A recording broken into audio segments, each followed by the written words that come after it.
Marahang binasa ni Adrian ang pangalang nakaukit sa lapida. Divine B. Eusebio. Naka-script ang pangalan sa font nakahawig ng font ng tattoo ni Divine. Divine Love sa tagiliran. Divine Love ang tawag dito ng ama. Pareho silang second year college nang magkakilala ng babae. Bago natapos ang taon ay naging sila. Sigurado si Adrian sa nararamdaman niya. He loved her fiercely and deeply. Pero hindi pala iyon sapat dahil isang araw bigla na lang sinabi ni Divine na ayaw na nito sa kanya. May iba na raw itong mahal. Nawasak si Adrian. 5 years later, nalaman niyang totoo at nalaman din niyang wala na si Divine. You should just have told me. I would have understood. Umiiyak na sabi ni Adrian. And I'm sorry because now I realize na hindi kita dapat pinakawalan ng ganun-ganun lang. Pinilit dapat kita na huwag tayong maghiwalay hanggang sa mawalan ka ng choice kundi sabihin sa akin ng totoo. But I didn't. And now you're gone forever. I'm so sorry. 10 years later. Nasa isang restaurant si Angeline kasama si Penny. Doon sila dumiretso pagkatapos mag-jogging sa isang park sa Cavite na malapit sa apartment nila. It was Sunday. Nakaugalian na nilang pumunta sa restaurant na nasa park para sa regular breakfast date nila tuwing Sunday. Health food ang siniserve dito na medyo sosyal sa resto na iyon. Ate, 3 o'clock. Bakit? Tanong ni Angeline. Anong meron mamayang 3 o'clock? Hindi 3 o'clock na oras, paglilinaw ni Penny. 3 o'clock na direction.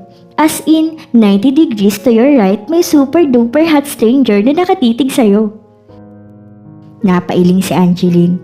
Ikaw talaga, akala ko kung ano na. Ang sabihin mo, ikaw talaga, basta lalaki, deadma ka. But seriously ate, tumingin si Penny sa sinabing kinakaroonan ng super duper hot stranger. Sa tingin ko, siya na yung lalaking destined para sa'yo. And I think, alam niya rin yun, kaya siya kanina pa nakatitig sa'yo. Penny, hindi ako interesado sa kahit sinong lalaki.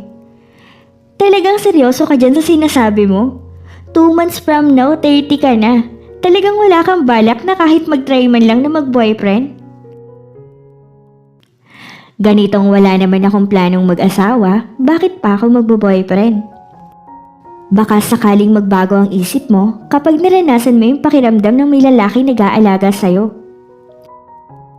At ano, gusto mong itry ko yon with a super duper hot stranger na sinasabi mo? Paano kung balasubas yon? Di nagsayang lang ako ng panahon, sabi ni Angeline. Sabay lingon sa gawing kanan para tingnan ang lalaki, para lang matigilan. Wavy hair, tan skin, piercing eyes, aristocratic nose, kissable lips, prominent jaw with a hint of stubble. Makatawag pansin ang mukha ng lalaki na kahit nakaupo ay hindi maikakailang maganda ang build ng katawan. Pero higit sa pisikal na anyo ay may kung ano sa lalaki na naging dahilan para mapatitig si Angeline. Actually ate, hindi lang naman dyan kay Mr. Hot Stranger, gusto ko na itry mo. Kasi 'di ba, marami naman talagang lalaki ang may gusto sa'yo. Hindi mo nga lang ini-entertain. Ang akin lang, hindi dahil parehong sumablay si mama at si mami sa pagpili ng lalaking mamahalin, magiging ganun ka na rin. Ang tinutukoy ni Penny na mama ay ang ina ni Angeline, na lola nito. Ang mami naman ay ang ate Divine ni Angeline, na totoong ina ni Penny. Pero namatay si ate Divine sa panganganak, kaya hindi na namulatan ni Penny. Kaya ang tinuturing ni Penny na ikalawang ina ay ang lola nito. Kaya si Penny ay pamangkin ni Angeline. Ate ang tawag nito sa kanya dahil noong bata ay hindi nito mabigkas ng tama ang auntie, kaya ang auntie ay naging ate. Naaliw si Angeline at naisip na hayaan na lang, kaya parang magkapatid lang sila. Pero ang totoo, Minsan, pakiramdam ni Angeline ay anak niya si Penny. 5 years old pa lang si Penny at 20 years old naman si Angeline nang mamatay ang mama niya. Mula noon ay si Angeline na ang nagpalaki kay Penny. Hindi nila kilala ang ama ng pamangkin dahil walang pinangalan ng lalaki ang ate Demay niya noong nabubuhay pa. Ang papa naman ni Angeline ay may iba ng pamilya, kaya siya na ang kusang umako sa pagpapalaki kay Penny. At naging super close sila na para ding mag-best friend, kaya malayang nasasabi ni Penny sa kanya ang kahit anong gustong sabihin.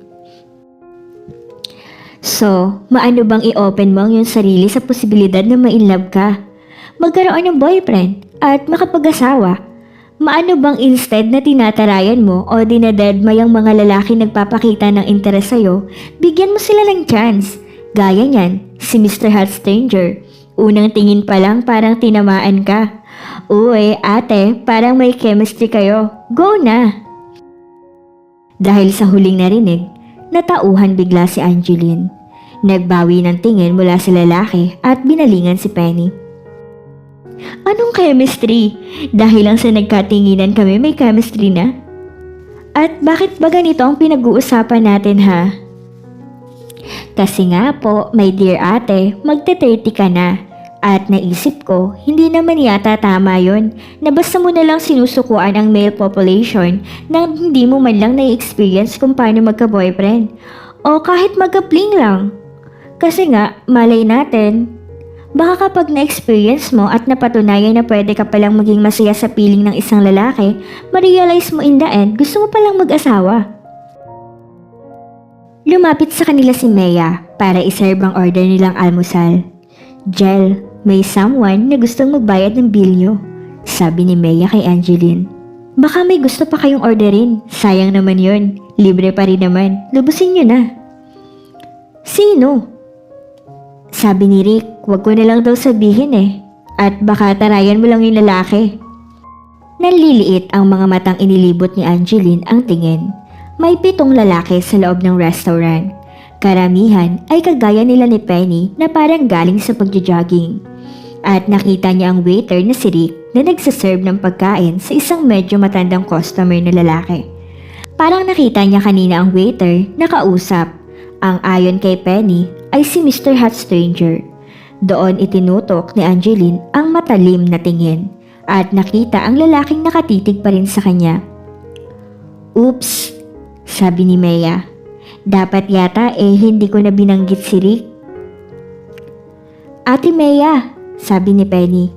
Kahit naman hindi mo binanggit yung pangalan ni Kuya Rick, madali pa din naman hulaan na si Mr. Hot Stranger yung gusto magbayad ng bill namin. Kanina pa kaya siya nakatitig kay ate. At tingnan mo ha, kung magtitigan sila, unmistakable yung chemistry. Dahil sa narinig ay natauhan muli si Angeline mula sa hindi maipaliwanag na pagkatulala sa papansing lalaki. Binalingan niya si Penny. Wala ngang chemistry, okay? Si Mea ang sunod niyang binalingan. At kaya kong bayaran ng bill namin. Pakisabi kay Rick na sabihan niya yung customer niyang kulang sa pansin. Ate, hindi dahil gusto niyang bayaran ng bill natin, kay SP siya. Ginawa niya yon dahil SKP ka. SKP? Tanong ni Mea. Sobrang kapansin-pansin, sagot ni Penny. Nang matapos ang pagsaserve, umalis na si Mea. Kumain na sila ni Penny. Maya-maya pa, natapos na sila. Nang kunin ni Angeline ang atensyon ni Mea, sinabi nitong bayad na raw ang bill. Ate, hayaan mo na, okay? Ang mabuti pa, lapitan natin si Mr. Hot Stranger at mag-thank you tayo. Ayoko nga, mariing sabi ni Angeline. Hay, ako na nga lang, sabi ni Penny na sa pagkamangha niya ay tumayo para lumapit nga sa lalaki. Hindi naririnig ni Angeline ang palitan ng salita ng dalawa. Pero parang nagpakilala sa isa't isa ang mga ito dahil nagngingitian at nag-handshake bago siya itinuro ni Penny. Tinitingnan siya ng lalaki. He smiled at her. It was an arresting smile, pero hindi nagpaapekto si Angeline. Sa halip, umirap siya at nagbawi ng tingin para lang magulat nang bumalik si Penny. Karay ang lalaki. Ate si Adrian. Adrian ang ate Angeline ko. Actually, auntie ko talaga siya. But I call her ate since hindi naman siya parang auntie. Para lang siyang ate ko, di ba? Kahit turning 30 na siya, forever young ang itsura. And super duper beautiful pa and sexy. Na I'm sure, alam mo since kanina mo pa siya tinitingnan. Naglahad ng kamay ang lalaki. Hi. Hindi pinansin ni Angeline ang lalaki. Sa halip tumayo siya at binalingan si Penny. Tara, umuwi na tayo. Ay, ate sandali. Magsi-CR pala ako. Pagkatapos sabihin iyon, mabilis nang umalis si Penny. Naiwan si Angeline sa lalaki. Hindi makapaniwala sa halatang sinadyang disappearing act ni Penny. Nagsalita si Adrian. Angeline, right? Tanong nito na para bang naniniguro. Samantalang halata namang sigurado na iyon nga ang kanyang pangalan.